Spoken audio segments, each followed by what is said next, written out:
Welcome to life of Mona. எங்கே போகிறோன்னா Spiderman படத்துக்கு பிராண்ட் நியூ டே 4K படத்துக்கு போகிறோம். எங்கள் வீடியோ ஃபஸ்ட் டைம் பார்க்குறீங்கன்னா சப்ஸ்கிரைப் பண்ணி வச்சுக்கோங்க. என் பொண்ணோட இன்ட்ரொடக்ஷன் எப்படி இருக்குன்னு சொல்லுங்கள். அவள் ரொம்ப ஆசைப்பட்டா நான் பேசுகிறேன்னு சொல்லி, அதனால தான் சரி ஓகே நீயே பேசுன்னு சொல்லி கொடுத்தேன். அவள் எப்படி பேசியிருக்கான்னு சொல்லி எனக்கு மறக்காமல் கமெண்ட் பண்ணுங்கள். ஷோ ஆரம்பிக்கிற டைம் வந்து 7:10, ஆனால் நாங்கள் போகும்போது 7:30 ஆயிடுச்சு. ஏன்னா இடையில இந்த கூகுள் மேப் பார்த்து கொஞ்சம் போனோமா, அது வந்து முட்டு சந்தில் கொண்டு போய் நிறுத்திடுச்சு. மறுபடியும் திரும்பி அதே வழியில் ரிட்டர்ன் வந்து போனோம். அதனால தான் கொஞ்சம் லேட் ஆயிடுச்சு. ஆனாலும் படம் ஸ்டார்ட் பண்ணாமல் தான் இருந்தாங்க. கரெக்டாக படம் போடும்போது நாங்கள் உள்ளே போயிட்டோம். நாங்கள் போன ஏரியா வந்து ஹைதராபாத், பெகும்பேட், ரசூல்புரா அந்த லைனில் இருக்கிறது. நீங்கள் யாராவது அங்கே விசிட் பண்ணியிருக்கீங்களா என்னங்கிறது சொல்லுங்கள். வந்தாச்சு, எப்படியோ அடித்து பிடிச்சி கரெக்டாக வந்துட்டோம். நாங்கள் படம் ஸ்டார்ட் பண்ணுறதுக்கு முன்னாடியே போயிட்டோம். இங்கே வந்து மேக்ஸிமம் நாங்கள் வீட்டு பக்கத்துலேயே ஒரு மாலுக்கு போவோம். அங்கேயும் பார்க்கிங் ஃப்ரீ தான், இங்கேயுமே பார்க்கிங் ஃப்ரீ தான். ஆனால் கோயம்புத்தூரில் அப்படி இல்லை. பார்க்கிங் நம்மளுக்கு ஹவர் பேஸஸில் சார்ஜ் பண்ணுவாங்க. இங்கே எவ்வளோ ஹவர் இருந்தாலும் பார்க்கிங் எல்லாமே ஃப்ரீ தான். அதுவும் இல்லாமல் இவி வெஹிக்கிள் நீங்கள் வந்திருந்தீங்கனாலும் இவி சார்ஜருமே வச்சுருந்தாங்க. கரெக்டாக வந்துட்டோம். நான் எப்பயுமே இந்த மாதிரி படம் பார்க்க போனேன்னா இந்த மாதிரி மால்கெல்லாம் போனால் வாங்குறனோ இல்லையோ ஒரு ஃப்ளோரில் என்ன இருக்குது ஏது இருக்குதுன்னு பார்த்துட்டு போவேன். இந்த டைம் எதுவுமே பார்க்கல, நேரடியாக மேலே வந்தாச்சு. ஏன்னா ஆல்ரெடி லேட்டானங்காட்டிக்கு. இதில் ஒரு பெனிஃபிட் என்னென்னா, படம் பார்க்குறதுக்கு முன்னாடியே என் பொண்ணுங்க பாப்கார்ன் கேட்பாங்க. இப்போ அந்த பாப்கார்ன் எதுவுமே வாங்கலை, டைரெக்டாக உள்ளே போயிட்டோம். ஸ்நாக்ஸ் வாங்குறதுக்கு கூட டைம் இல்லை, போட்டனால உள்ளே போயாச்சு. டிக்கெட்டு காசை விட இந்த ஸ்நாக்ஸுக்கு ஆகிற செலவு தான் ஜாஸ்தி ஆகுது. நீங்களும் இதை எக்ஸ்பீரியன்ஸ் பண்ணியிருக்கீங்களா என்னங்கிறத சொல்லுங்கள். படம் நல்லாயிருக்கோ இல்லையோ, ஆனால் அதில் ஒரு சீன் கூட ஆரம்பிக்கிறதுக்கு முன்னாடி நம்ம போய் அந்த சீட்டில் உட்கார்ந்தா தான் ஃபுல் படம் பார்த்து திருப்தி எனக்கு இருக்கும். உங்களுக்கெல்லாம் எப்படி இருக்குது அதுவும் சொல்லுங்கள், எனக்கு கமெண்ட்டில் சொல்லுங்கள்.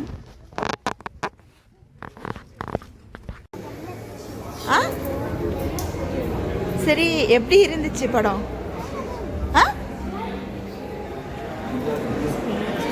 பிடிச்சிருந்துச்சு தேவா உனக்கு? எப்படி இருந்துச்சு ஃபர்ஸ்ட் டைம் 4D? பிடிச்சிருந்துச்சா? இஷா உனக்கு? இங்க பார்த்து சொல்லு.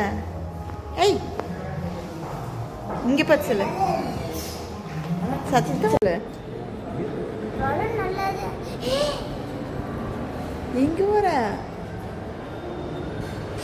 அவ்வளோதாங்க, முடிச்சாச்சு. கரெக்டாக 10 மணி ஆயிடுச்சு. முடிச்சுட்டு கிளம்பிட்டோம். 10 ஆயிடுச்சு. 10:10க்கு கூட பாருங்கள் டிராஃபிக் எப்படி இருக்குன்னு. ஒரு 5 நிமிஷமாவது நின்றுப்போம் இந்த இடத்துல. நாங்கள் 10 மணிக்குன்னு இல்லைங்க, 2 மணிக்கு வந்தாலுமே இங்கே டிராஃபிக்காக தான் இருக்குது. எப்படி நான் சொல்கிறேன்னா, நாங்கள் கோயம்புத்தூர்லேருந்து ஒரு டைம் ஹைதராபாத் காரில் தான் வந்தோம், பொங்கல் செலிப்ரேட் பண்ணிவிட்டு. அப்போ நாங்கள் வரும்போது மணி 2 ஆயிடுச்சு. அப்போ கூட இந்த மாதிரி டிராஃபிக் தான் இருந்துச்சு. அப்புறம் இன்னொன்று ஸ்பெஷலாக ஒன்று சொல்லணுங்க. நம்ம சேனலில் 100 சப்ஸ்கிரைபர் வந்துட்டாங்க. அவங்க எல்லாத்துக்குமே என்னோடய மனமார்ந்த நன்றிகள் சொல்லிக்கிறேன் நான். ஏன்னா 100ங்கிறது வெறும் நம்பராக தெரியுது, ஆனால் அந்த 100 பேர் கெயின் பண்ணுறதுக்கே ரொம்ப கஷ்டங்கிறது நான் இப்போ தான் தெரிஞ்சுக்கிட்டேன். எனக்கு சப்போர்ட் பண்ணுற எல்லாத்துக்குமே ரொம்ப தேங்க்ஸ். அப்புறம் இங்கே வந்து பஞ்சக்காட்டு தோசை அப்படிங்கிற ஒரு கடையில் வந்து தோசை சாப்பிட்டுட்டு ஒரு ஃபில்டர் காஃபி ஒன்று குடிச்சிட்டு கிளம்பிட்டோம். தோசை உண்மையாலுமே ரொம்ப நல்லா இருந்துச்சுங்க. நான் எதிர்பார்க்கவே இல்லை. நான் அங்கே படத்துலையே வந்து பீஸா வாங்கி சாப்பிட்டங்காட்டி பசி இல்லை. சரி ஓகே ப்ளைன் தோசை மட்டும் வாங்கிக்கலான்னு சொல்லிட்டு 55 ருபீஸ் தான் ஒரு தோசை. ஆனால் வந்து ரொம்ப நல்லா இருந்துச்சு தோசை. இது வந்து கார சட்னி, கொஞ்சம் காரமாக இருந்துச்சு, தேங்காய் சட்னி. இதுக்கு சட்னியே தேவைப்படாது, ப்ளைன் தோசையே ரொம்ப நல்லா இருந்தது. அந்த டைம்லேயுமே இந்த கடையில் ஃபுல் ரஷ்ஷாக தான் இருந்தது. ஆனால் ப்ளைன் தோசைன்னா உள்ளே ஏதோ ஒரு பொடி போட்டிருந்தாங்க, அது என்ன பொடின்னு தெரியல. அதோட ஸ்மெல்லே ரொம்ப நல்லா இருந்துச்சு. அது முடிச்சுட்டு ஒரு ஃபில்டர் காஃபி குடிச்சிட்டேன். எத்தனை பேருக்கு இந்த ஹேபிட் இருக்குதுன்னு சொல்லுங்கள். தோசை சாப்பிட்டா ஒரு காஃபியோ இல்லைன்னா டீயோ குடிக்கிற ஹேபிட் கண்டிப்பாக இருக்குன்னு நினைக்கிறேன். எனக்கு இருக்குது, அதனால் நான் ஒரு காஃபி குடிச்சிட்டேன். காஃபி குடிச்சிட்டு வீட்டுக்கு வரும்போது மணி 11:30 ஆயிடுச்சு. ஓகேங்க, இந்த வீடியோ அவ்வளோதான்.